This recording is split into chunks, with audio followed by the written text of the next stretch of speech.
Donc bonjour à tous. On arrive un peu in extremis. Et donc bonjour à tous ceux que je n'ai pas vus ce matin. Bonjour et bienvenue à ceux qui viennent pour la première fois également, ou ceux qui viennent depuis peu de temps. Et bonjour également à ceux qui sont sur Internet, qui vont nous rejoindre un peu plus tard, quand ils regarderont cette vidéo. Et ce matin, comme disait l'apôtre Paul dans à peu près toutes ses lettres, il commençait par une parole de bénédiction. Et j'ai envie de vous la donner aussi ce matin. Et il disait que la grâce et la paix de notre Seigneur Jésus-Christ et de notre Dieu le Père soient avec vous. Prions. Oui, notre Dieu, notre Père, encore un grand merci pour ce matin. Merci parce qu'on peut prendre un petit moment à part avec toutes ces turbulences de la semaine, prendre un moment à part avec toi, pour toi. Et c'est ce que nous voulons faire avec l'aide du Saint-Esprit, de consacrer ces quelques moments pour te louer, t'adorer, te rendre gloire, te remercier aussi pour tout ce que tu as fait et cette œuvre infinie de la croix qui nous donne cette espérance éternelle. Alors oui, nous te demandons de nous remplir de toi ce matin, au nom du Seigneur Jésus-Christ. Amen. Alors, pour commencer ce moment, je voudrais vous lire un passage de la parole. En Matthieu 17, nous allons lire du verset 1 au verset 8. Alors ce matin, il y aura peut-être un peu plus de lecture, un peu moins de commentaires. 6 jours après, Jésus prit avec lui Pierre, Jacques et Jean, son frère, et il les conduisit à l'écart sur une haute montagne. Il fut transfiguré devant eux, son visage resplendit comme le soleil, et ses vêtements devinrent blancs comme la lumière. Et voici Moïse et Élie leur apparurent s'entretenant avec lui. Pierre, prenant la parole, dit à Jésus, « Seigneur, il est bon que nous soyons ici. Si tu le veux, je dresserai ici 3 tentes, une pour toi, une pour Moïse et une pour Élie. » Comme il parlait encore, une nuée lumineuse les couvrit. Et voici, une voix fit entendre de la nuée ces paroles, « Celui-ci est mon fils bien-aimé, en qui j'ai mis toute mon affection. » Dans d'autres traductions, c'est tout mon plaisir ou toute ma joie. Écoutez-le. Lorsqu'ils entendirent cette voix, les disciples tombèrent sur leurs faces et furent saisis d'une grande frayeur. Mais Jésus, s'approchant, les toucha et dit, « Levez-vous, n'ayez pas peur. » Ils levèrent les yeux et ne virent que Jésus seul. Aujourd'hui, c'est le Saint-Esprit qui nous a conduits ici, en tout cas qui nous y a aidés. Et nous voulons voir aussi Jésus seul aujourd'hui, ce matin. Alors je propose de vous lever et de chanter par ce premier cantique, « C'est vers toi que je me tourne, mes yeux contemplent ta gloire, toi seul fais tout mon plaisir, tout mon bonheur. »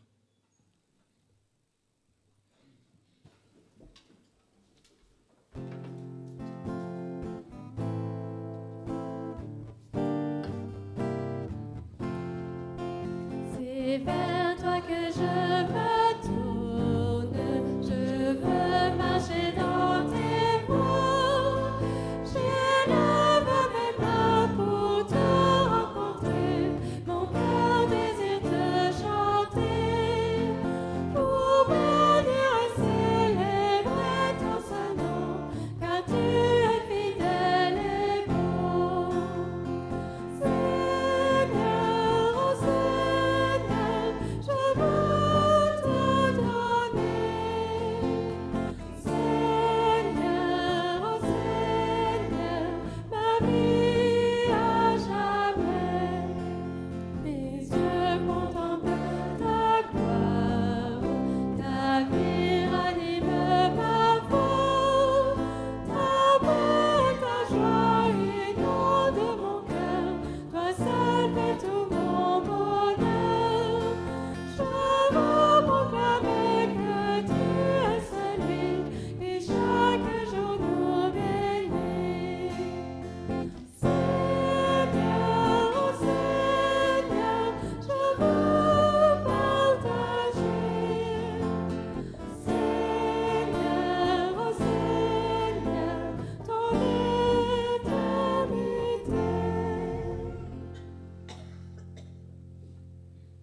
On peut se rasseoir. Alors, quand on est à l'écart, et au milieu de ce passage, il y a une voix qui parle. Et que dit cette voix ? Cette voix, elle nous dit, celui-ci, c'est Dieu qui parle, celui-ci est mon fils. Celui-ci est mon fils.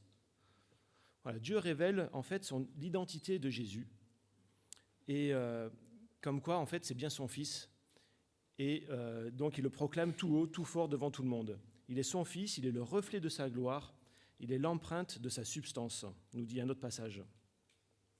Et de notre côté, à nous entendons aussi cette voix dans la parole qui nous dit dans l'évangile de Jean chapitre 1 que tous ceux qui croient en Jésus, qui croient au nom de Jésus, il leur a donné le droit d'être enfants de Dieu, voilà, lesquels ne sont pas nés ni de la chair ni du sang, mais sont nés de Dieu.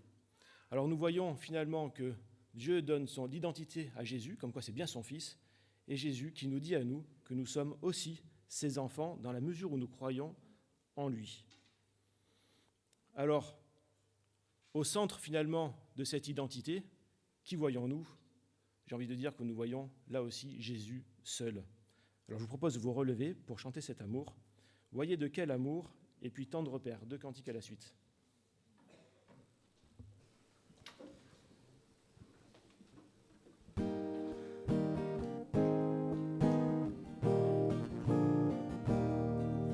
Voyez de quel amour le Père nous a tous aimés. Voyez de quel amour le Père nous a tous aimés. Il nous a appelés ses enfants. Il nous a appelés ses enfants. Voyez de quel amour le Père nous a tous aimés. Voyez de quel amour le Père nous a tous aimés. Il nous a appelés ses enfants. Il nous a appelés ses enfants.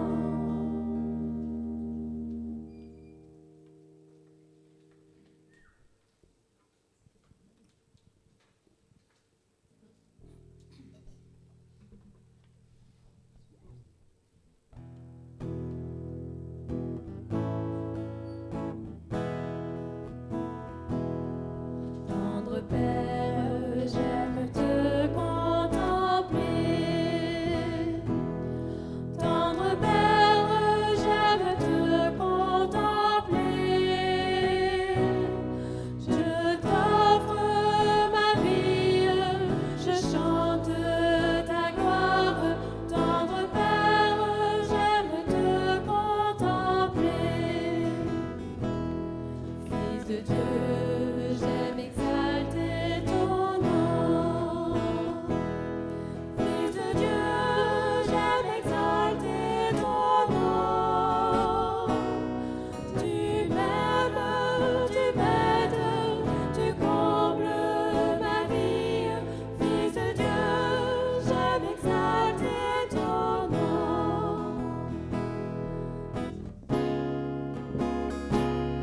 Saint-Esprit, tu éclaires ma vie. Saint-Esprit, tu éclaires ma vie. Tu diriges mes pas, tu restes près de moi. Saint-Esprit, tu éclaires ma vie. Vous pouvez prendre place. Oui, tendre Père, j'aime te contempler. Fils de Dieu, tu m'aimes et j'aime exalter ton nom. Rien n'est comparable à l'amour du Père et à l'amour du Fils. Et dans l'évangile de Jean, nous entendons aussi cette parole à nouveau qui dit « Le Père aime le Fils ». Donc le Père aime le Fils. Et juste après, il est écrit « Comme le Père m'a aimé, je vous ai aussi aimé ». Et au centre de cet amour, qui voyons-nous encore ? Jésus seul. Alors je vous propose de vous relever à nouveau pour chanter 2 cantiques. Le premier, c'est Héritier de l'Écriture qui dit « Nous sommes enfants du Seigneur, justifiés, bien-aimés, délivrés ». Et un nouveau cantique qui s'appelle « Seigneur, ton amour t'envoya sur la terre, tu m'appelles ton frère, ton Dieu est mon Dieu et ton Père est mon Père ». Voilà, parce que dans ce verset 5, j'ai oublié de vous le dire, que c'est écrit « Celui-ci est mon fils » et la suite c'était « bien-aimé ». Voilà, donc de la même manière que Dieu a aimé son Fils, le Fils nous a aimés également en retour.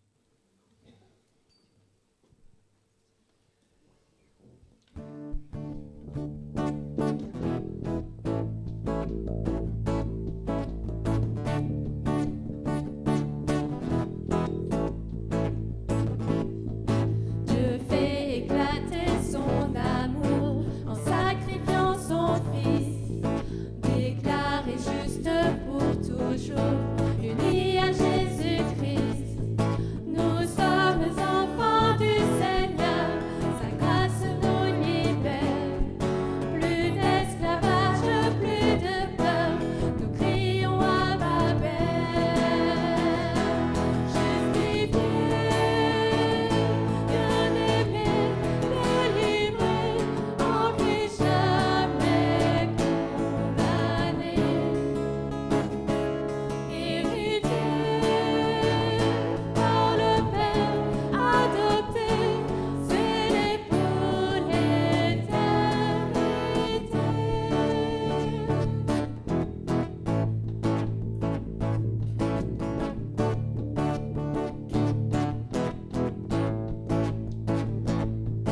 Le péché veut nous enchaîner, mais l'Esprit nous conduit. Quand nous ne savons que prier, il exprime nos cris. Luttons avec persévérance, l'Esprit nous renouvelle. Souffrons alors dans l'espérance de la vie éternelle. Justifié, bien-aimé, délivré, en Christ jamais condamné. Héritier par le Père, adopté, scellé pour l'éternité.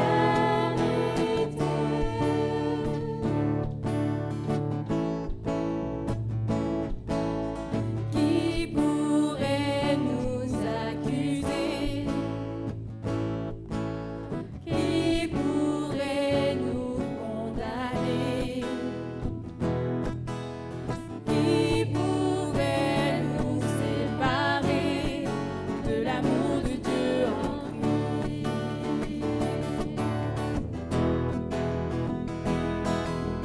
Qui pourrait nous accuser? Qui pourrait nous condamner? Qui pourrait nous séparer de l'amour de Dieu en Christ?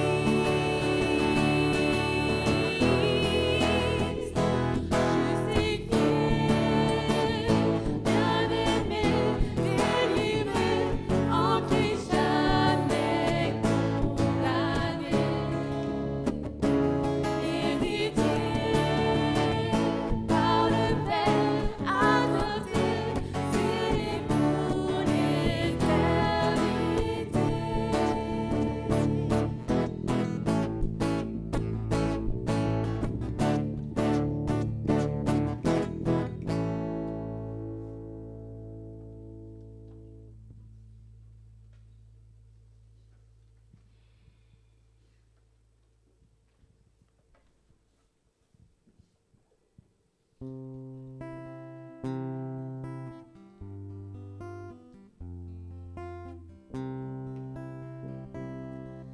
Seigneur, ton amour t'envoya sur la terre, quittant l'infini, tu devins comme un homme, comme moi, tu fus seul, tu souffris, ton amour te poussa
vous asseoir.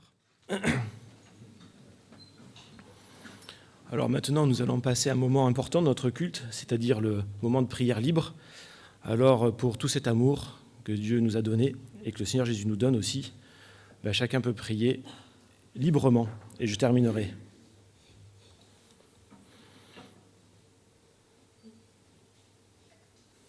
Oui, Seigneur Jésus, c'est vrai. Nous sommes ici, quelques-uns, assis, debout. Et en ce moment même, si nous levons les yeux vers toi, nous te regardons, nous te voyons assis à la droite de Dieu, dans la gloire, maintenant. Et c'est vrai que nous voyons le sourire du Dieu bienheureux qui a trouvé tout en toi. Nous voyons aussi ton sourire parce que tout est accompli. Et quand nous regardons que Jésus seul, quand nous regardons que à toi, nous voyons aussi des marques à ton côté, à tes mains, sur tes pieds. Et c'est vrai que ce ne sont plus les marques des souillures que tu as prises sur cette terre, ce sont des marques d'amour. Ces marques, elles seront pour l'éternité parce que ce sont des marques de cet amour éternel que tu as eu pour nous. Et pour cela, nous voulons vraiment dire gloire à Dieu et gloire au Fils dans les lieux célestes. Amen. Alors au verset 5 de notre passage que nous avons lu, nous avons vu que Jésus était le Fils bien-aimé, que nous sommes aussi des enfants bien-aimés. Et la fin de cette courte phrase, c'est « En qui j'ai trouvé tout mon plaisir ». Alors, comment le Père trouvait-il son plaisir dans son Fils ? Alors, il y a plusieurs raisons, mais j'en ai relevé deux principales. La première, c'est que le Fils a cherché l'intérêt de son Père. C'est vrai que quand un père prend plaisir à son enfant, c'est qu'il cherche l'intérêt. Et Jésus a accepté la mission qui tenait au cœur du Père. Et on le voit ça dans Ésaïe, par la parole prophétique, quand Dieu dit « Qui enverrai-je ? Qui ira pour nous ?» Et quelle est la réponse que nous, bien sûr, nous attribuons au Seigneur Jésus ? « Me voici, envoie-moi. » Voilà. Qui enverrai-je pour sauver cette humanité ? Qui sera l'agneau ? C'était Jésus, c'était le seul qui pouvait répondre, et il a dit « Me voici, envoie-moi. » Puis il y a une deuxième raison peut-être, c'est que le Fils a mené cette mission finalement exactement selon les règles du Père. De telle sorte qu'il est écrit en hébreu, « Bien qu'il fût Fils, il a appris l'obéissance par les choses qu'il a souffertes. » Alors je vous propose de lire deux passages qui illustrent cela. Donc Matthieu 26, versets 36 à 45.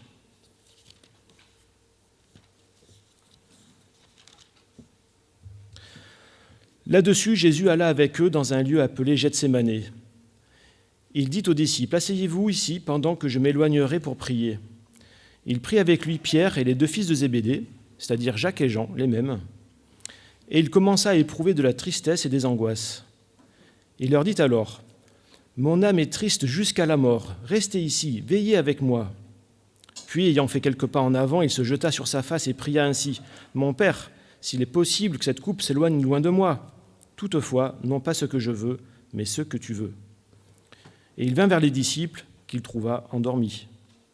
Et il dit à Pierre, « Vous n'avez donc pas pu veiller 1 heure avec moi ? Veillez et priez afin que vous ne tombiez pas dans la tentation.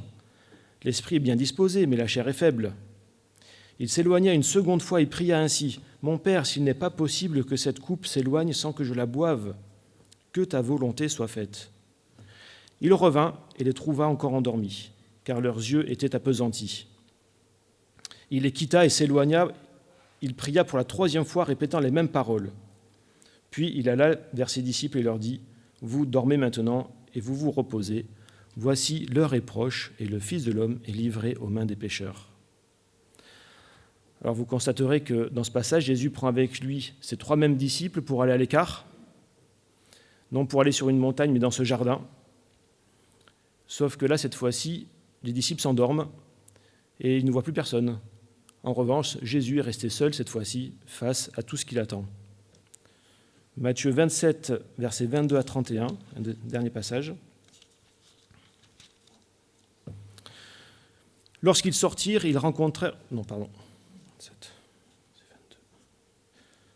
Alors, versets 22 à 31. Pilate leur dit, « Que ferai-je donc de Jésus qu'on appelle Christ ?» Tous répondirent, « Qu'il soit crucifié. » Le gouverneur dit, « Mais quel mal a-t-il fait ?» Et il cria encore plus fort, « Qu'il soit crucifié. » Pilate, voyant qu'il ne gagnait rien, mais que le tumulte augmentait, prit de l'eau, se lava les mains en présence de la foule et dit « Je suis innocent du sang de ce juste, cela vous regarde. » Et tout le peuple répondit « Que son sang retombe sur nous et sur nos enfants. » Alors Pilate le relâcha Barabbas, et après avoir fait battre de verges Jésus, il le livra pour être crucifié. Les soldats du gouverneur conduisirent Jésus dans le prétoire, et ils assemblèrent autour de lui toute la cohorte. Ils lui ôtèrent ses vêtements, le couvrirent d'un manteau écarlate. Ils tressèrent une couronne d'épines qu'ils posèrent sur sa tête, et ils lui mirent un roseau dans sa main droite. Puis, s'agenouillant devant lui, ils le raillaient en disant « Salut, roi des Juifs !» Et ils crachaient contre lui, prenaient le roseau et frappaient sur sa tête. Après s'être ainsi moqués de lui, ils lui ôtèrent le manteau, lui remirent ses vêtements et l'emmenèrent pour le crucifier. Je vous propose de rester assis pour chanter le prochain cantique, Rédempteur adorable.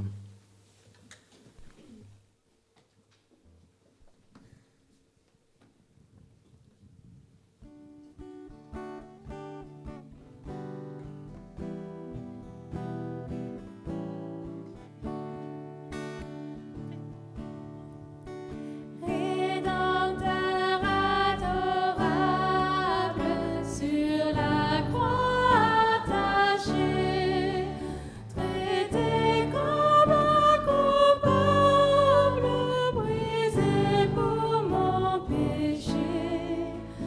Ton angoisse suprême, ta douleur, ton tourment, me disent vois, je t'aime, j'ai pris ton châtiment.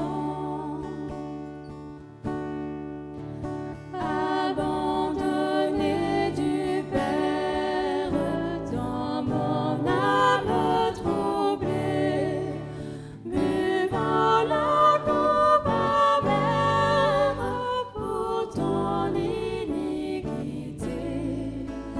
de l'éternelle flamme, mon âme te sauva. Je mourus pour ton âme, pécheur à Golgotha.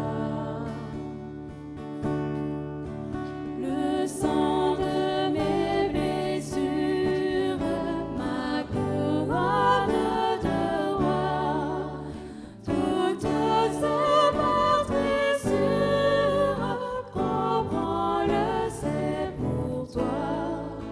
J'ai subi ta souffrance, j'ai porté ta longueur, contemple en assurance ton grand libérateur. Ton amour me réclame, me voici, cher sauveur. Prends mon corps et mon âme pour prix de ta douleur. Oui, mon âme ravie, désormais ne veut plus que vivre de ta vie à ta gloire, ô Jésus.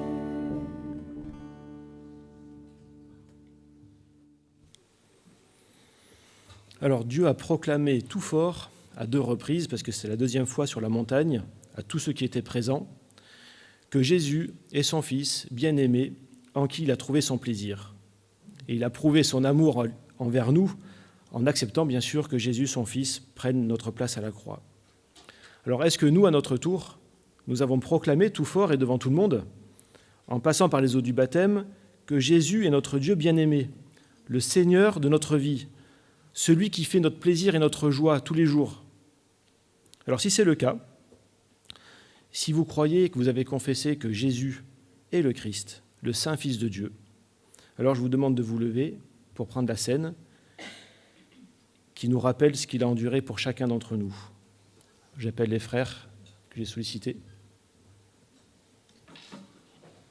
Pour nous permettre d'être aujourd'hui dans cette assemblée, Seigneur, parce que tu as dit que là où 2 ou 3 sont assemblés en ton nom, tu es au milieu de nous, et déjà c'est une C'est une chance, Seigneur, que nous avons de pouvoir nous réunir, de pouvoir nous déplacer physiquement, de venir, Seigneur, et nous voulons aussi te prier déjà pour ceux qui n'ont pas pu ce matin venir et que tu puisses vraiment les conduire et être avec eux pour partager aussi ce moment, Seigneur, ce moment qui nous rappelle que tu as fait cet immense sacrifice, Seigneur, pour nous laver, pour nous rendre plus blancs que neige, Seigneur, pour nous laver de tous nos péchés. Tu as tout pris à la croix pour nous, alors que nous ne le méritions pas, Seigneur, et tout ça par amour, cet amour que nous avons ce matin essayé de comprendre, de déterminer les contours, Seigneur, mais c'est quelque chose qui nous dépasse, Seigneur, cet amour infini, cet amour que tu as fait pour nous, tu as tout donné, Seigneur, et nous voulons vraiment nous souvenir ce matin, encore une fois, non pas par habitude, mais vraiment en essayant de prendre conscience et de mesurer la grandeur de ce sacrifice et de ce privilège que nous avons grâce à toi, Seigneur, encore une fois, Seigneur. Nous voulons te remercier pour ces moments, Seigneur, et nous voulons nous en souvenir en mangeant le pain, Seigneur, en mémoire de ce sacrifice. Mangeons le pain. Amen.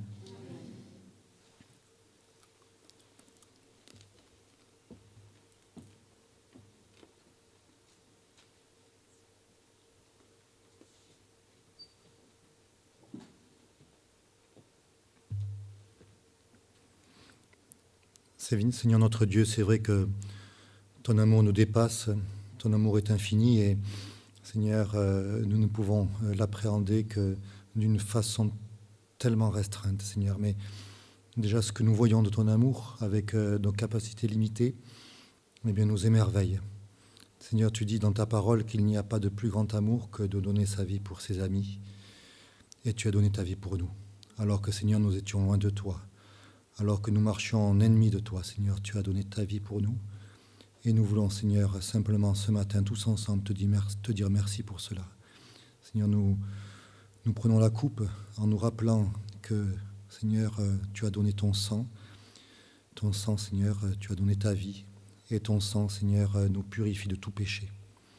Et nous le croyons, Seigneur. Et nous sommes dans la paix. Nous sommes, Seigneur, dans la joie, parce que nous savons que tu as tout accompli d'une façon parfaite, à notre place, et que tu as fait de nous tes enfants. Seigneur, merci pour ces moments et que nous puissions, Seigneur, prendre cette coupe avec toute la reconnaissance et toute la louange qui t'est due. Amen.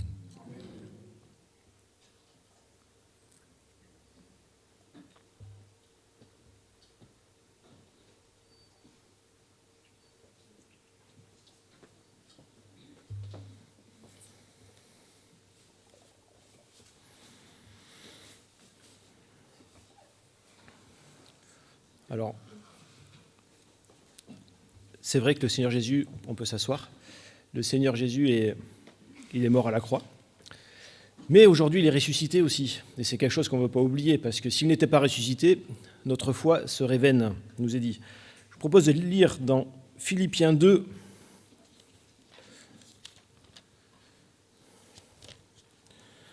on va lire du verset 7 au verset 11.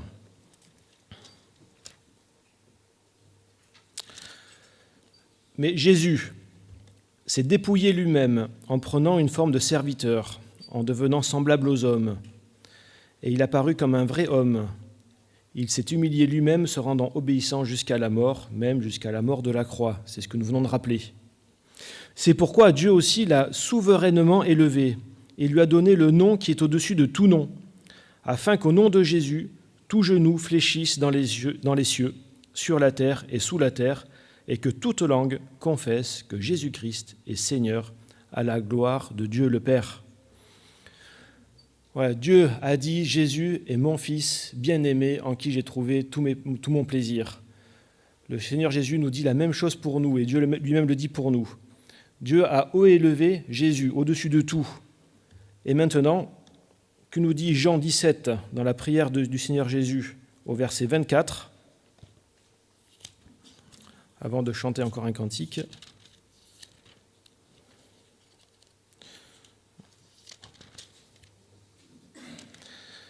Au verset 24, il est dit « Père, je veux que là où je suis, ce que tu m'as donné, soit aussi avec moi, afin qu'ils voient ma gloire, la gloire que tu m'as donnée, parce que tu m'as aimé avant la fondation du monde. Voilà, je vous propose de vous lever pour chanter à la gloire du ressuscité, à l'agneau de Dieu.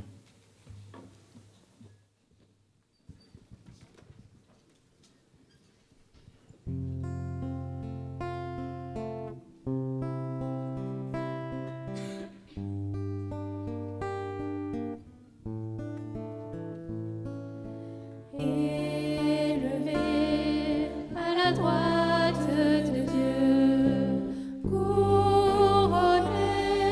de 1000 couronnes, tu resplendis comme un soleil radieux. Les êtres crient autour de ton trône, à l'agneau de Dieu soit la gloire. À l'agneau de Dieu la victoire. À l'agneau de Dieu soit le règne pour tous les siècles. Amen. L'Esprit Saint et l'épouse fidèle qui se vient, c'est leur cœur qui appelle. Viens, Jésus, toi l'époux bien-aimé, tous tes élus ne cessent de chanter. À l'agneau de Dieu soit la gloire. À l'agneau de Dieu la victoire. À l'agneau de Dieu soit le règne pour tous les siècles. Amen. Tous les peuples et toutes les nations, d'un seul cœur, avec les milliers d'anges, entonneront en l'honneur de son nom ce chant de gloire avec force et louange. À l'agneau de Dieu soit la gloire. À l'agneau de Dieu la victoire. À l'agneau de Dieu soit le règne pour tous les siècles.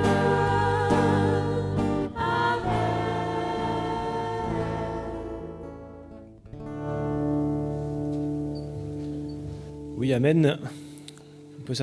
On peut s'asseoir. Donc, le culte est terminé. Donc, nous allons entendre une parole de Georges. Et avant, je vais prier pour les enfants. Il y a la chorale. Alors, avant de monter, je vais prier aussi pour vous. Oui, notre Dieu, encore un grand merci pour ces moments où nous avons pu nous rappeler tout ce que tu as fait pour nous, cette communion des souffrances et aussi ta victoire sur la mort. Et avant d'ouvrir ta parole, nous voulons vraiment te remettre Georges pour que tu puisses le bénir et que ce soit des paroles qui viennent de ta part et que le Saint-Esprit puisse nous impacter pour que nous ayons une vie qui te plaise toujours plus à tous égards. Et nous voulons aussi en profiter pour te remettre les enfants, bénis-les, et vraiment que dimanche après dimanche, tu puisses préparer leur cœur pour que cette graine puisse prendre racine, porter du fruit à salut. Et nous te remettons aussi les responsables, bénis-les richement de cette bénédiction particulière que tu donnes à tes serviteurs. Au nom de Jésus, amen.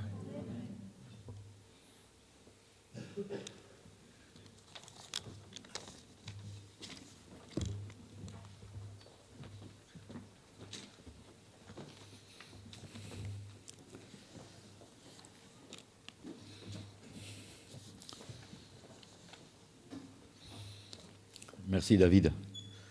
Merci David pour ta prière. Parce que sans le Seigneur, je suis rien. Et ce matin, je loue Dieu parce qu'il a permis et il a dit qu'il faisait le 7e jour comme repos. Et en début de culte, notre frère a dit comme ça que nous sommes réunis alors que tout le monde s'agite autour de nous. Et c'est vrai, quand on voit les actualités, c'est triste. C'est triste de voir que tout est agité autour de nous, mais combien il est bon pour nous ce matin d'être ici. Et le Seigneur, il a permis justement ce jour pour pouvoir être ensemble et de pouvoir, à un moment donné, se poser, se reposer et compter sur lui, de s'appuyer sur les promesses du Seigneur. Alors c'est vrai que ce matin, nous voulons pas m'écouter, mais nous voulons écouter la parole de Dieu, de ce qu'il a à nous dire ce matin. Et j'avoue que ce matin, nous allons prendre comme thème, parce que c'est un thème que les jeunes m'ont demandé de faire avec eux au mois d'avril, sur comment discerner la volonté de Dieu. Alors ce matin, on ne va pas tout dire, parce qu'on n'a pas le temps, mais en avril, les jeunes pourront écouter aussi d'autres choses, ce qui concerne la volonté de Dieu, comment discerner la volonté de Dieu. Mais aujourd'hui, ça s'adresse à nous tous aussi. Comment discerner la volonté de Dieu aujourd'hui dans ma vie? Alors c'est vrai que la question que beaucoup de gens se posent, c'est comment puis-je discerner la volonté de Dieu maintenant dans ma vie? Et un des versets qu'on cite souvent, c'est dans Jérémie au chapitre 29 au verset 11, que nous allons lire ensemble, où il nous est dit, verset 11, « Car je connais les projets que j'ai formés sur vous, dit l'Éternel, projets de paix et non de malheur, afin de vous donner un avenir et de l'espérance. » Voilà le plan que Dieu a pour chacun de nous. Dieu a un plan pour nous, un projet de paix et non de malheur, pour un avenir plein d'espérance. Et c'est vrai qu'il faut quand même reconnaître qu'on a du mal à reconnaître et on a des difficultés à reconnaître la volonté de Dieu précise pour nous aujourd'hui. Par exemple, c'est vrai que dans le domaine de quel métier je peux faire, où c'est que je vais habiter, comment je peux servir le Seigneur, quel époux ou épouse je dois épouser, c'est difficile de discerner cela et Dieu ne nous dit pas avec qui je vais me marier, avec quel métier que je vais faire. Et certains, c'est vrai que pour connaître la volonté de Dieu, eh bien certaines demandent des signes à Dieu. On prie Dieu, certaines des fois tirent pile ou face, et bon, si ça tombe sur pile, eh bien c'est ce que toi, Seigneur, tu veux me montrer. D'autres, ils prient et ils demandent au Seigneur, écoute, Seigneur, si demain il y a le ciel qui est bleu, qu'il n'y a pas un seul nuage, ça veut dire que ce que j'ai moi dans mon cœur, eh bien, c'est ce que toi tu veux. Je vous avoue que moi-même, il y a très longtemps, je priais, je demandais, Seigneur, conduis-moi pour trouver, je cherchais une voiture à cette place. Conduis-moi, Seigneur, mets-moi sur le chemin que je puisse trouver une voiture à cette place, parce que c'est vrai qu'à l'époque, on ne les trouvait pas facilement. Je roulais en voiture. Mais croyez-moi ou ne me croyez pas, 2 minutes après, je m'arrête à un feu. Qu'est-ce que je vois devant moi? Une voiture à vendre, cette place. Oh Seigneur, qu'est-ce que tu es bon! Ça, c'est ta volonté. Le feu vert arrive, je fais appel des phares, la personne comprend, il s'arrête, alors on descend, alors je fais écoutez, je suis intéressé, je cherche cette place, est-ce que on parle un peu de la voiture, est-ce que vous avez fait le contrôle technique? Oh non, je n'ai pas fait le contrôle technique parce que je veux le faire que si je suis sûr de vendre ma voiture. Oh, alors moi, ne vous inquiétez pas, je me pensais à moi, le Seigneur m'a mis sur le chemin. Je vous paye le contrôle technique, alors que ce n'était pas à moi de le payer, je vous le paye, pas de problème. Bon, il fait le contrôle technique, j'essaye la voiture, j'avais mon mécano à côté. Et je dis, je vais lui demander quand même, il me donne conseil. Je vais voir mon mécano, il essaye un petit peu, il voit le moteur, écoutez, monsieur Dubois, n'achetez pas ça parce que le moteur, pour une 7 places, vous allez à montagne, ça ne va pas monter. Enfin bref, je n'ai pas acheté cette voiture. Alors je me pose la question aujourd'hui, est-ce que c'est comme ça que l'on discerne la volonté de Dieu?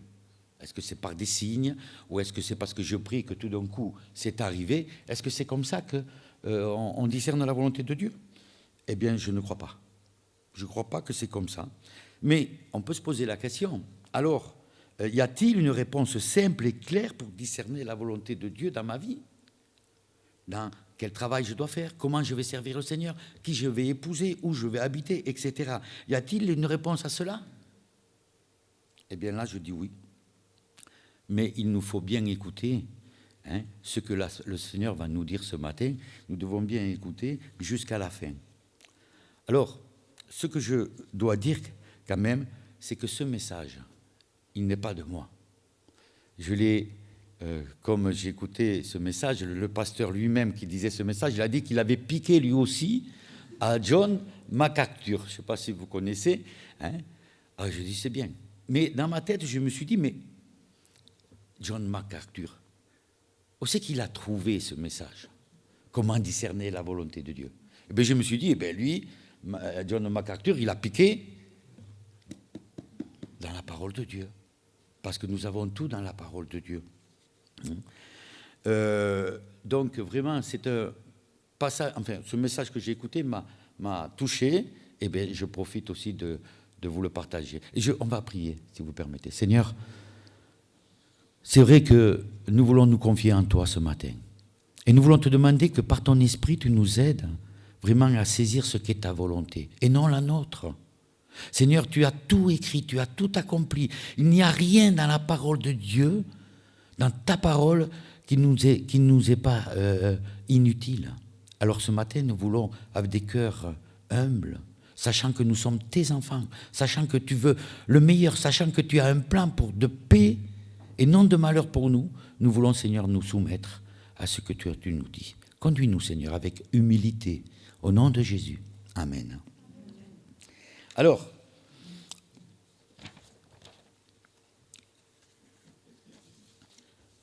il y a des principes.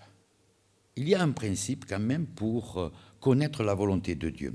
La Bible explique que pour découvrir la volonté de Dieu, non révélée, c'est-à-dire avec qui je vais me marier, quel travail je vais faire, eh bien, il y a ce principe que d'abord, avant de vouloir connaître la volonté de Dieu qui ne nous est pas discernée, nous devons connaître la volonté de Dieu qui nous est déjà révélée dans la parole de Dieu.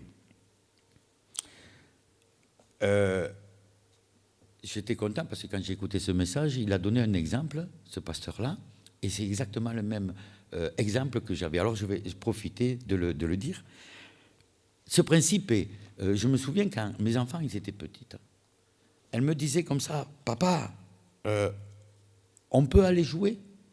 Et je leur ai dit, « Bon, oui, vous irez jouer, mais d'abord, est-ce que vous avez rangé vos affaires? Est-ce que vous avez rangé votre chambre, vos chaussures, etc., le cartable et tout ?» Elles m'ont dit non. J'ai dit, bon, ben, allez le faire. Et au bout d'un moment, elles arrivent, elles me disent, « Papa, on peut aller jouer. Avez-vous rangé vos affaires? » Non.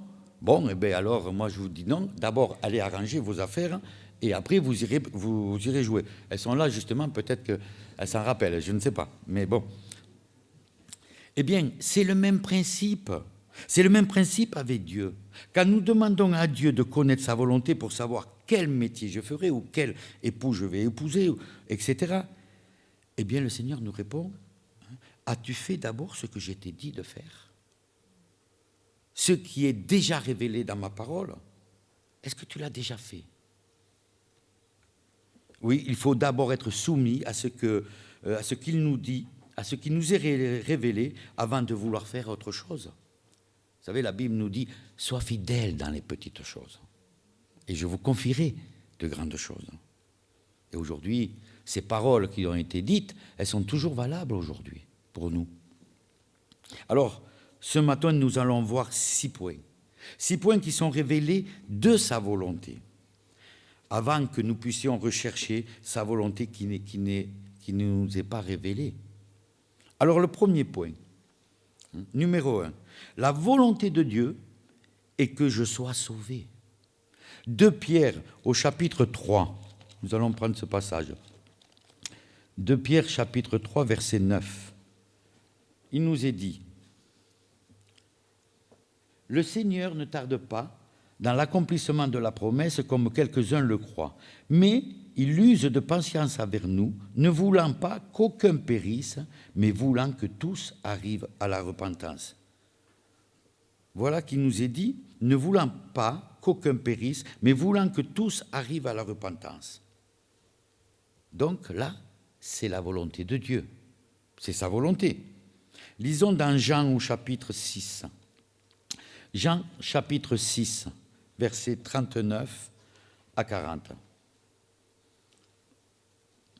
Or, la volonté de celui qui m'a envoyé, c'est-à-dire la volonté de Dieu, c'est que je ne perde aucun de tous ceux qu'il m'a donnés, mais que je les ressuscite au dernier jour. La volonté de mon Père, c'est que quiconque voit le Fils et croit en lui ait la vie éternelle, et je le ressusciterai au dernier jour.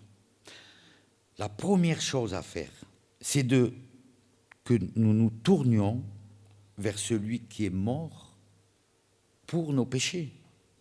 Tu dois reconnaître, on doit reconnaître que tu es pécheur devant Dieu, que le salaire du péché nous coupe, nous sépare de Dieu. Autrement, tu es perdu. Tout comme le monde qui va mal et qui ne veut pas de Dieu. Aujourd'hui, ça nous a été rappelé que Dieu est amour, qu'il nous aime. Il a tant aimé le monde, Jean chapitre 3, qu'il a donné son Fils unique, afin que quiconque croit, eh bien, ait la vie éternelle. Tu dois reconnaître Jésus-Christ comme sauveur et te repentir et te détourner du mal.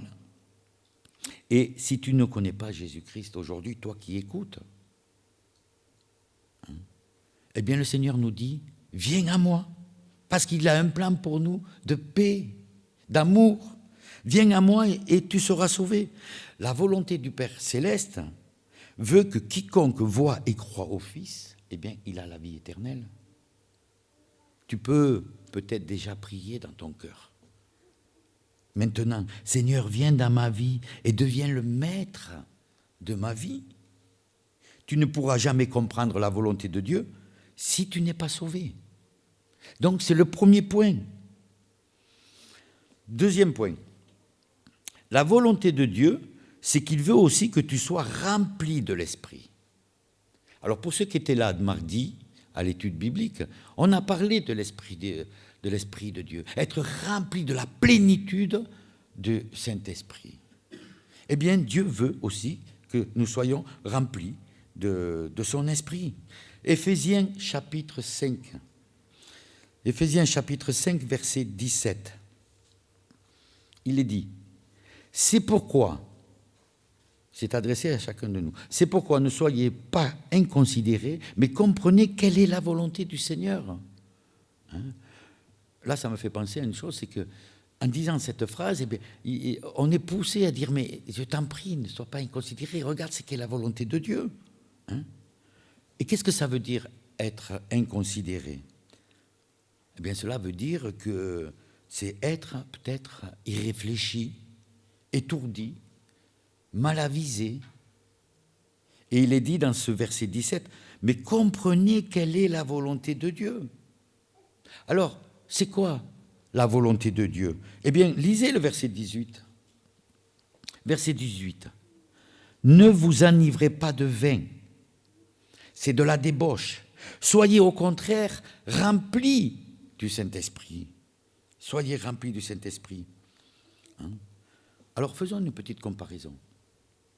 Ceux qui sont enivrés de vin, c'est ceux qui perdent le contrôle de leur vie. Parce que c'est l'alcool qui contrôle leur vie. Et puis ces dernières semaines, vous avez pu vous rendre compte que vous avez entendu parler de l'affaire Palmade.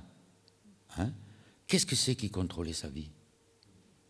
C'est l'alcool, c'est la drogue. Et il disait même qu'il ne savait plus ce qu'il faisait. Alors peut-être que vous allez me dire, Omar, bon, ça c'est bien parce que moi je ne bois pas et je ne me drogue pas. Mais peut-être qu'il y a une question qu'on peut se poser. Qu'est-ce que c'est qui contrôle ma vie aujourd'hui ? Oh, ça peut être beaucoup de choses. Ça peut être l'argent qui contrôle ma vie. Ça peut être le travail. Ça peut être le sport. Ça peut être le sexe qui contrôle ma vie. Qu'est-ce qui contrôle ma vie? Si tu es rempli de l'Esprit, eh bien c'est l'Esprit qui va contrôler ta vie. Et combien on a besoin d'être contrôlé par la parole de Dieu. Qu'on a besoin d'être vraiment... C'est pour ça que je loue le Seigneur qui nous permet d'avoir des moments comme ça où nous pouvons vraiment rechercher. Mais ce n'est pas simplement le dimanche. C'est chaque jour qu'on a besoin de ça. De se nourrir, de pouvoir être rempli du Saint-Esprit. Ça, c'est la volonté de Dieu. Soyez remplis de l'Esprit, il est dit. Et je vous donne un exemple. Comment être rempli de l'Esprit. Imaginez que vous rentrez chez une personne, chez lui.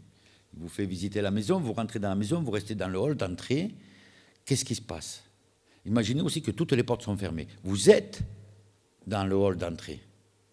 Vous avez rempli le hall d'entrée, mais vous n'avez pas rempli toute la maison. Par contre, si un peu plus tard, la personne vous ouvre toutes les portes et que vous allez dans tous les recoins, dans la chambre, la salle de bain, les toilettes, n'importe où, là, vous avez rempli la maison. Eh bien, être rempli du Saint-Esprit, c'est laisser le Saint-Esprit aller partout dans ma vie, dans les domaines, dans les recoins où les plus cachés. Vous savez, là où il y a peut-être les péchés cachés que les autres ne voient pas. Hein? Le Seigneur il veut nous remplir du Saint-Esprit. Hein? Être rempli du Saint-Esprit, cela veut dire de laisser entrer le Saint-Esprit dans tous les domaines de ma vie. Hein? C'est autoriser le Saint-Esprit d'aller dans tous les recoins de ma vie. Et parfois, il y a un certain coin qu'il faut peut-être faire du ménage. C'est laisser entrer le Saint-Esprit et mettre le doigt où ça fait mal, où on doit faire ce ménage, où on doit se poser les questions. Est-ce que c'est ça? Est-ce que je dois laisser l'Esprit de Dieu rentrer dans ce domaine-là? Alors, je ne sais pas si vous avez remarqué sur des personnes, moi j'ai remarqué que sur certaines personnes, on sent qu'ils sont remplis de l'Esprit de Dieu. Ça se voit, ça se sent. Ce sont des personnes qui sont remplies de Dieu, qui sont remplies de la parole de Dieu, qui se nourrissent, parce que la parole de Dieu, c'est son esprit. Depuis quand tu n'as pas ouvert la Bible? Peut-être avec tes enfants, peut-être avec ton épouse. Qu'est-ce que c'est qui te contrôle? Oh, je ne parle pas d'ouvrir la Bible le dimanche, vous savez, être chrétien du dimanche. Ce n'est pas ce que Dieu nous demande. C'est être rempli chaque jour. C'est avoir cette plénitude de l'Esprit de Dieu. Oh, combien j'ai besoin, chaque jour, chaque moment, de me nourrir de la parole de Dieu. Quand tu te plonges dans la parole de Dieu, l'Esprit veut travailler dans tous les aspects de ta vie. Tu cherches la volonté de Dieu? Tu veux discerner la volonté de Dieu? Regarde à lui. Appuie-toi sur lui. Ça, c'est la volonté de Dieu qui nous est révélée dans sa parole. C'était le deuxième point. Troisième point. 1 Thessaloniciens au chapitre 4. 1 Thessaloniciens chapitre 4 et versets 3 et 4. Pour le troisième point. Donc je rappelle, premier point, être sauvé. Deuxième point, être rempli de l'Esprit. Et maintenant, nous lisons 1 Thessaloniciens chapitre 4, versets 3 à 4. Je lis. Ce que Dieu veut, donc si c'est ce que Dieu veut, c'est sa volonté. C'est ce qu'il veut. Ce que Dieu veut, c'est votre sanctification, c'est que vous vous abstenez de la débauche. Là aussi, pour toujours ce qui était là mardi à l'étude biblique, nous avons parlé de la sanctification. Jean a donné beaucoup de détails sur la sanctification. Aujourd'hui, nous n'allons pas avoir le temps de tout détailler. Mais ce que Dieu veut, c'est notre sanctification. C'est ce qui nous est dit. Dieu veut que nous soyons sanctifiés. Qu'est-ce que ça veut dire? Eh bien, lisons les versets 5 et 8. du même chapitre. Donc je lis je vais lire le verset 4 aussi. Je relis le 3 jusqu'au 8. Ce que Dieu veut, c'est votre sanctification, c'est que vous vous abstenez de la débauche, c'est que chacun de vous sache posséder son corps dans la sainteté et l'honnêteté, sans vous livrer à une convoitise passionnée comme font les païens qui ne connaissent pas Dieu. C'est que personne n'use envers son frère de fraude et de cupidité dans les affaires, parce que le Seigneur tire vengeance de toutes ces choses, comme nous vous l'avons déjà dit et attesté. Car Dieu ne nous a pas appelés à l'impureté, mais à la sanctification. Celui donc qui rejette ses préceptes ne rejette pas un homme, mais Dieu, qui vous a aussi donné son Saint-Esprit.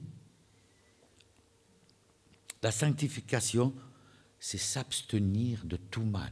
Et là, le mot débauche, il est intéressant. Et vous le savez, parce que je l'ai déjà entendu, ce n'est pas que j'ai fait du grec, mais ça veut dire pornéa. Ça veut dire, c'est la pornographie. C'est toute activité sexuelle illicite. Et selon le Dico, je cite, c'est l'excès condamnable dans les plaisirs sexuels. Alors, est-ce que Dieu condamne l'amour entre mari et femme, l'acte sexuel? Non. Le sexe est un don de Dieu. Il a créé l'homme et la femme avec des sexes différents selon son dessein. Hébreux chapitre 13, verset 4, nous lisons « Que le mariage soit honoré de tous et le lit conjugal exempt de souillure, car Dieu jugera les débauchés et les adultères. » Il est clair ici que son dessein est que l'homme et la femme deviennent une seule chair. Il n'est pas du tout question d'un homme avec un homme. Ou alors une femme avec une femme. Non, non. C'est Adam et Ève, point. Ça, c'est le mariage selon le dessein de Dieu. Et que ça soit bien clair. Aujourd'hui, on marie homme entre hommes et femmes entre femmes, même dans des églises. Et j'ai même vu, ces jours-ci, je ne sais pas sur Facebook ou je ne sais pas quoi, j'ai vu 2 pasteurs s'unir, se marier. Alors excusez-moi, ce ne sont pas des pasteurs de Dieu. Je ne veux pas les juger, mais ce sont des pasteurs du diable. Et malheureusement, ils enseignent. Et ça, c'est grave. C'est un homme et une femme pour la vie. Et d'où l'importance de rechercher la volonté de Dieu. Dans 1 Thessaloniciens chapitre 4, verset 4, on a lu, il dit que chacun doit contrôler son corps. Et vous savez, ça commence toujours par le contrôle de nos yeux. Surtout chez nous, chez les hommes, les yeux. Dans la Bible, il nous est dit que Job était un homme juste et droit. Regardez au chapitre 31 de Job. Job 31, verset 1. Qu'est-ce qu'il nous est dit? Job 31, verset 1. Il est dit, « J'avais fait un pacte avec mes yeux, et je n'aurais pas arrêté mes regards sur une vierge. » Job a fait un pacte avec ses yeux. Il savait que cela commence par les yeux, c'est-à-dire par la vue. Et aujourd'hui, avec tout ce qui se défile devant nos yeux, avec Internet ou autre chose, est-ce que nous ne devrions pas faire aussi, nous, aussi un pacte avec nos yeux pour rester et rechercher la sainteté et la pureté que Dieu nous demande? C'est la volonté de Dieu. Proverbe au chapitre 23, verset 26, je vous le lis. « Mon fils, il est dit, mon fils, donne-moi ton cœur et que tes yeux se plaisent dans mes voies. » Vous savez, si dans ce domaine, il y a eu péché, eh bien, ne tardons pas à le confesser devant Dieu. Tu peux repartir à zéro, c'est l'amour de Dieu. Hein? Il est dit comme ça, que celui qui confesse ses péchés, eh bien il est fidèle et juste pour nous pardonner. Lui, l'Éternel, le Sauveur, celui qui a donné sa vie. Rappelez-vous, hein, au niveau de la prostituée, qu'est-ce que Jésus l'a dit? Je ne te condamne pas, je te pardonne, mais va, mais ne pêche plus. Aujourd'hui, hein, si nos vies n'ont pas été à la gloire du Seigneur, eh bien, je peux venir au pied de la croix et déposer tout mon péché. Et le Seigneur nous dira, va, je te pardonne. Va, mais ne pêche plus. Hein? C'était le 3e point. 4e point. La volonté de Dieu, c'est que tu sois soumis. Waouh! Alors là, j'espère que je ne vais pas me faire des ennemis. Hein? Prenons 1 Pierre, chapitre 2. 1 Pierre, chapitre 2, et au verset 13. Ah, 1 Pierre, chapitre 2, verset 13. Je lis.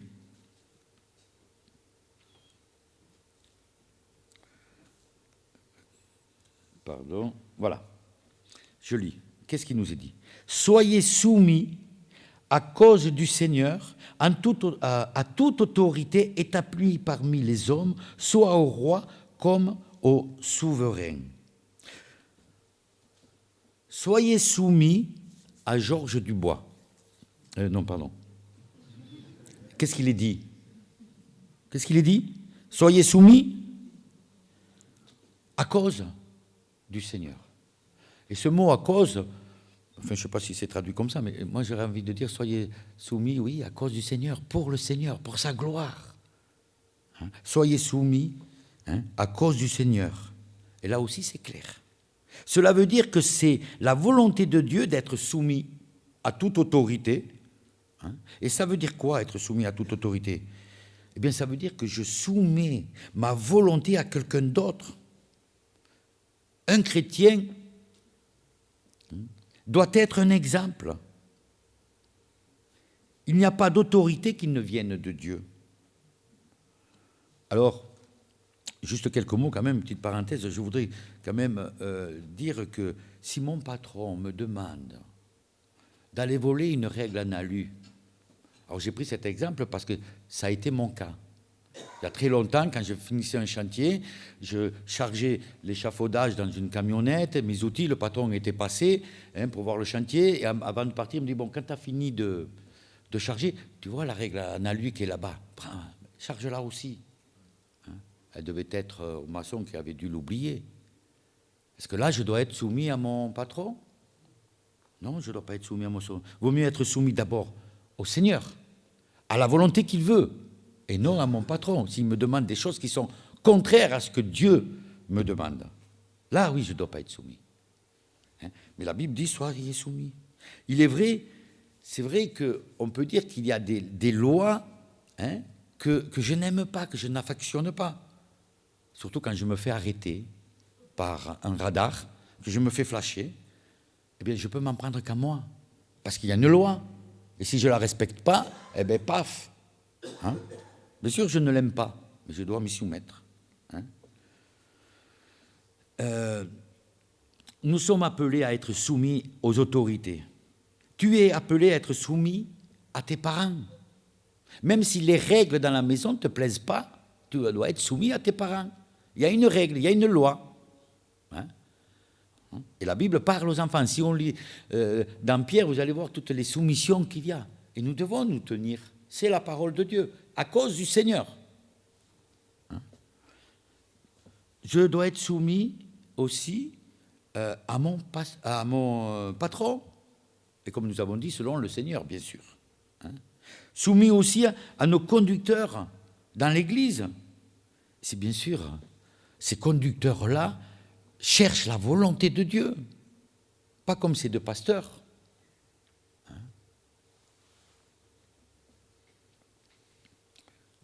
nous devons se soumettre à Dieu en toutes choses, même si parfois ça ne nous plaît pas. Hein? Que ta volonté soit faite. Tout à l'heure, on a lu au début, hein, Jésus il a dit, mais que ta volonté soit faite, pas ma volonté. Le Seigneur Jésus lui-même a dit, pas ma volonté, ta volonté. Hein? Eh bien, nous soyons aussi soumis, même si ça ne nous plaît pas. Hein? Il y a des choses qui nous dépassent, bien sûr, mais c'est pour le Seigneur, à cause du Seigneur. Hein? Parfois, c'est dur d'être soumis aussi à son mari. Hein? Eh bien, le Seigneur le demande. Pour la gloire du Seigneur. Vous savez, Dieu honore le téléphone. T'inquiète pas, maman, tu as le temps de l'éteindre. Ne t'affole pas. Notre soumission adore Dieu. C'est ça, adorer Dieu. Oui, Seigneur, je veux te louer. Oui, Seigneur, je veux t'adorer. Oui, Seigneur, je veux faire ta volonté. Eh oui, ça fait partie de l'adoration. Hein? Nous sommes de nature par le péché à être rebelles. Alors, peut-être pas vous, hein, mais moi, ça m'arrive. Et je suis désolé. Je dois apprendre à être soumis d'abord au Seigneur. Et puis, j'ai remarqué une chose. Quand je suis soumis d'abord au Seigneur, eh bien, les choses, elles sont beaucoup plus faciles. Et je rouspète moins. Hein, et je me mets moins en colère quand je suis soumis d'abord au Seigneur. Parce que l'Esprit de Dieu m'aide et je suis rempli de lui. Et que quand on est rempli de l'Esprit, eh bien, on a les fruits de l'Esprit. La joie, la paix, la tempérance. Hein?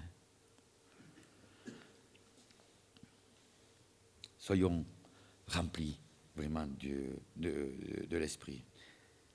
Voilà. Cinquième point, on y est presque. Je vous demande un peu de patience.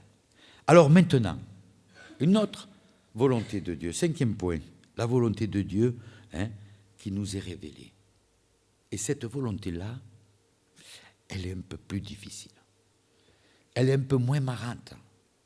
1 Pierre, chapitre 4, verset 19. 1 Pierre, chapitre 4, verset 19. Il est dit, « Ainsi que ceux qui souffrent selon la volonté de Dieu, donc on peut souffrir selon la volonté de Dieu, hein, c'est marqué, hein, ainsi que ceux qui souffrent selon la volonté de Dieu remettent leur âme au fidèle Créateur en faisant ce qui est bien. » Et dans d'autres traductions, il est dit en faisant ce qui est juste.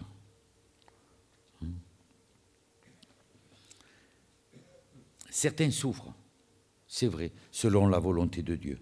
Dieu permet que nous souffrons. Et c'est étonnant de dire cela aujourd'hui, surtout dans une église, où on promet que si tu acceptes le Seigneur, tu verras.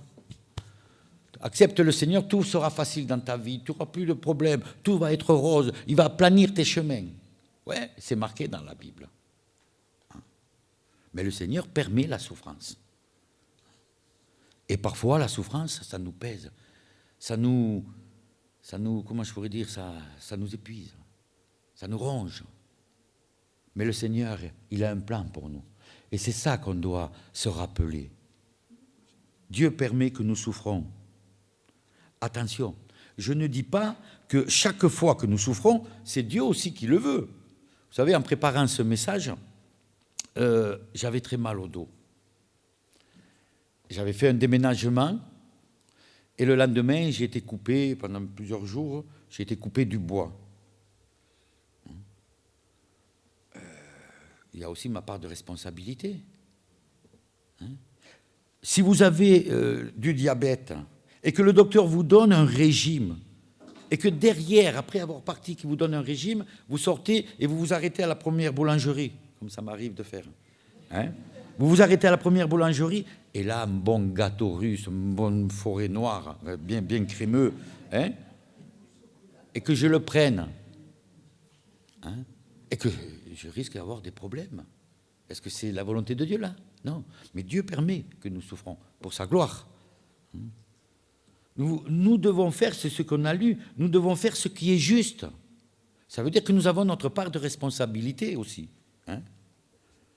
Par contre, si je souffre selon la volonté de Dieu, eh bien, il nous est dit, remets ton âme au fidèle Créateur et fais ce qui est juste. Oh, combien j'ai besoin de faire et de rechercher son plan. Peut-être que tu vis aujourd'hui pieusement en Jésus-Christ et que tu traverses justement de la souffrance, des difficultés, tu es persécuté, tu n'es pas compris, peut-être qu'on t'accuse injustement, je ne sais pas moi. Lisons Matthieu chapitre 5 et au verset 10. Matthieu 5, verset 10.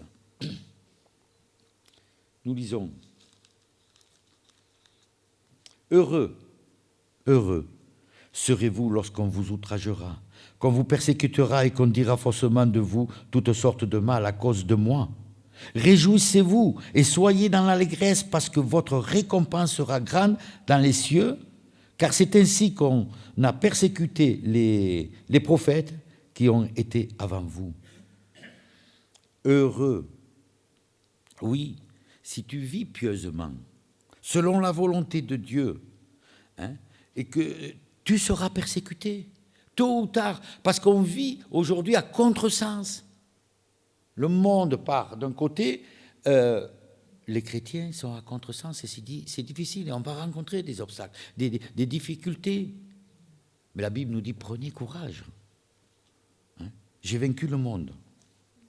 Oui, prépare-toi, cultive ta relation avec Jésus pour être prêt le jour où tu vas rencontrer la difficulté.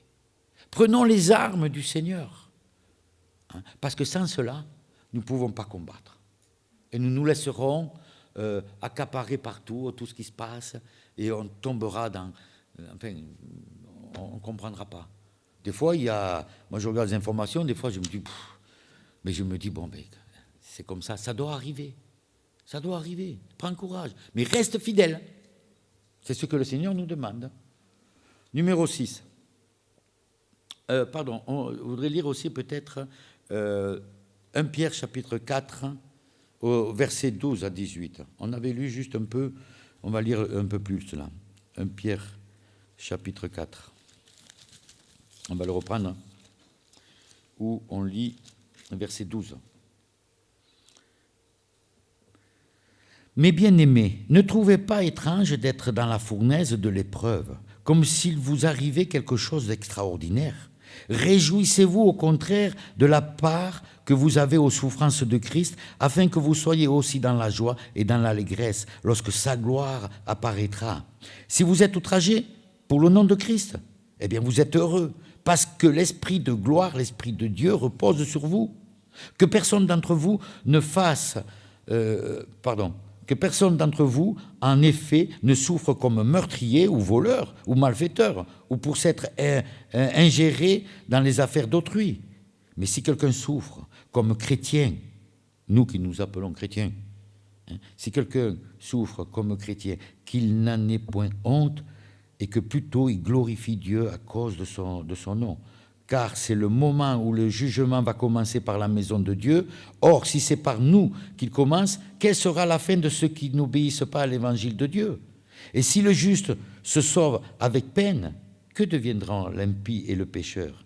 Et là, on l'a lu, ainsi que ceux qui souffrent selon la volonté de Dieu remettent leur âme au fidèle Créateur en faisant ce qui est bien. Ça, c'est la volonté de Dieu. Es-tu prêt à faire la volonté de Dieu? Parfois, tu veux rechercher la volonté de Dieu qui ne t'est pas révélée, mais commençons à nous appuyer par la volonté de Dieu qui nous est révélée. 6e point. 1 Thessaloniciens, chapitre 5, verset 18. Il est dit, « Rendez grâce en toutes choses. » Tiens, ça c'est aussi la volonté de Dieu. Un verset très court, mais c'est un commandement. Rendez grâce en toutes choses. Pourquoi? Car c'est à votre égard la volonté de Dieu en Jésus-Christ. Vous savez, Paul, quand il écrit ceci, il est en prison. Et il rend grâce. Et je sais que ce n'est pas facile de rendre grâce dans les difficultés, dans les persécutions. Est-ce que Dieu aurait pu empêcher cela? Par où je passe? Oui, il aurait pu. Ah oui. Parfois oui, et parfois non. Sachant qu'il est souverain, est-ce que je lui rends grâce? Et malheureusement, nous avons tendance à nous plaindre. Pourquoi il m'arrive ceci? Pourquoi il m'arrive cela? Je ne comprends pas. J'ai toujours tendance à prier et demander la guérison physique de mes bien-aimés. Mais l'histoire me montre que cela ne se passe pas toujours et que Dieu ne donne pas toujours la guérison quand c'est lui qui le veut. Parfois, Dieu permet des années de souffrance, des années de pleurs, des années de larmes. On peut se demander pourquoi. Mais pourquoi, Seigneur? Pourquoi tu permets tant d'années de souffrance? Pourquoi tu ne guéris pas? On peut s'enfoncer dans les pourquoi et les questionnements. C'est ce qui nous arrive. Mais je ne comprends pas pourquoi Dieu fait comme ça. Mais il faut que j'apprenne la prière de la foi. Il faut que je lui fasse confiance et lui rendre grâce. Choisissons de prier, non pas une fois, mais des dizaines de fois. Des fois sans fin, des fois F-O-I-S, des fois sans fin, sans s'arrêter, en restant dans la confiance. Eh bien aujourd'hui, je peux le dire, j'ai appris que la prière de la foi doit être mon chemin, le chemin de la persévérance. C'est ce que Dieu nous demande. Garde la foi. Gardons la foi. Alors, j'en conclus là. Peut-être juste pour résumer, rappeler les points. Numéro 1, nous avons dit, c'est que nous soyons sauvés. Dieu veut que nous soyons sauvés, que nous venons à la repentance. Numéro 2, c'est que nous soyons remplis de l'Esprit. Numéro 3, c'est que nous recherchions la sanctification. Numéro 4, la soumission. Numéro 5, la souffrance, selon la volonté de Dieu, ça arrive. Et numéro 6, c'est rendre des grâces en toutes choses. Alors, peut-être que les jeunes, ou les moins jeunes peut-être me diront, mais ouais, mais d'accord, on reste un peu sur notre fin. Car vous aurez voulu savoir quelle était la volonté de Dieu maintenant pour ta vie, le choix que tu dois faire, où tu dois aller, est-ce que tu dois aller dans un institut biblique, comment je vais pouvoir servir au Seigneur? Tu aurais voulu savoir ça, comment faire? Eh bien, je veux vous dire que si tu vis ces 6 choses que nous avons vues, que tu vis la volonté de Dieu qui t'est révélée dans la parole de Dieu, ben, tu peux appliquer ce verset du psaume 37, verset 4, que vous connaissez tous. Fais de l'Éternel tes délices, et il accomplira, et il te donnera ce que ton cœur désire. Et souvent, nous restons sur le dernier. Mais Seigneur, tu dis que, tu vois, ce que j'ai sur le cœur, tu vas le faire. Mais n'oublions pas ce qui est au-dessus. Fais de l'Éternel tes délices. Fais sa volonté d'abord, celle qu'il te dit. C'est le principe. C'est l'exemple des enfants que nous avons pris au début. Tu as fait d'abord ce que je t'ai dit. Non? Bon, ben alors, va d'abord faire, et puis je te confierai de grandes choses. Le Seigneur t'ouvrira les portes. Il pourra même les fermer si tu cherches sa volonté. Mais fais attention. Fais attention, car l'amour rend aveugle. Si le Seigneur te dit blanc, ben, ne va pas chercher le noir. Si tu suis les désirs de ton cœur, eh bien, vérifie si ces 6 points de sa volonté, tu es soumis.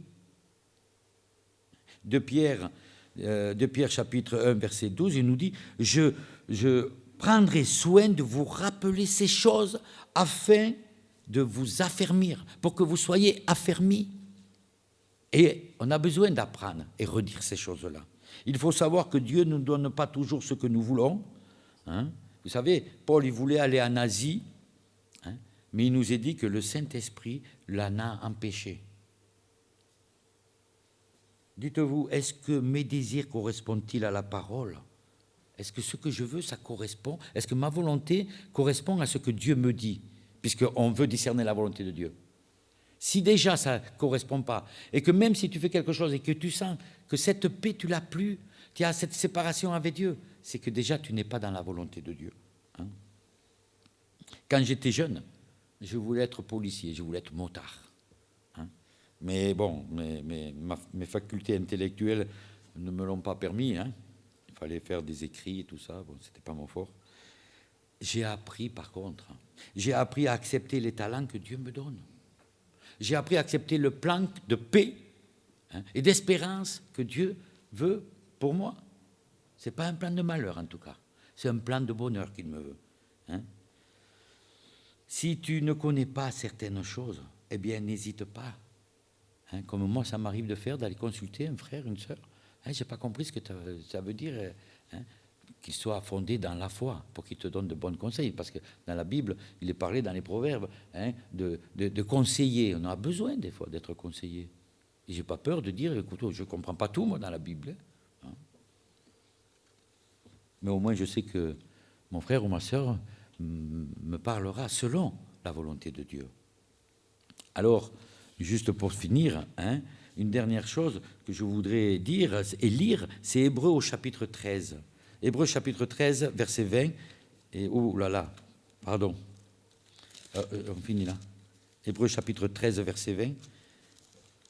Il est dit que le Dieu de paix qui a ramené d'entre les morts le grand berger des brebis par le sang d'une alliance éternelle notre Seigneur vous rende capable de toute bonne œuvre pour accomplir, pour l'accomplissement de sa volonté, qu'il fasse en vous ce qui lui est agréable par Jésus-Christ, auquel soit la gloire au siècle des siècles. Amen. Oui, que Dieu nous rende capables de toutes bonnes œuvres pour l'accomplissement de sa volonté. Et je te rappelle que sa volonté révélée passe avant de savoir la volonté qui n'est pas révélée. Nous voulons parfois connaître la volonté de Dieu non révélée, que nous oublions sa volonté pour aujourd'hui, pour nos vies.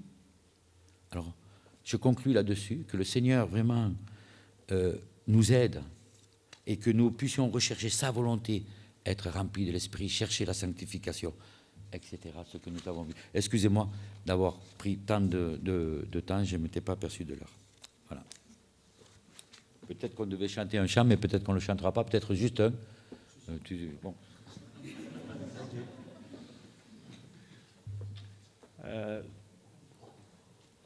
Donc on va chanter Ta fidélité, et après on passera aux annonces et ça se terminera. Je ne sais pas qui c'est qui fera les annonces.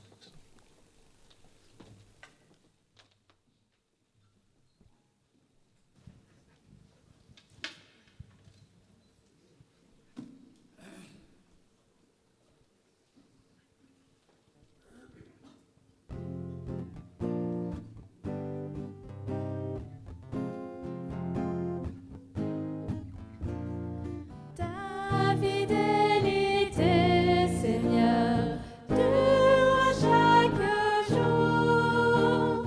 Tu prends soin de tes enfants, les comblant d'amour.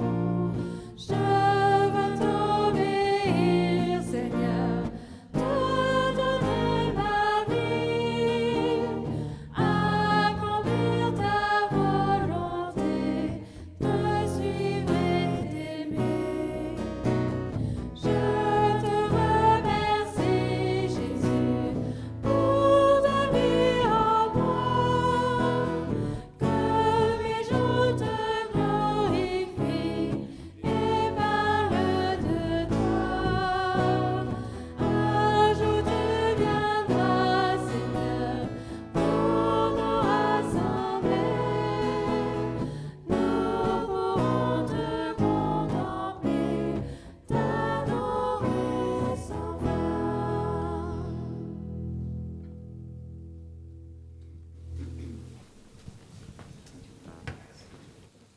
Voilà, notre culte se termine en ligne. Et juste quelques annonces.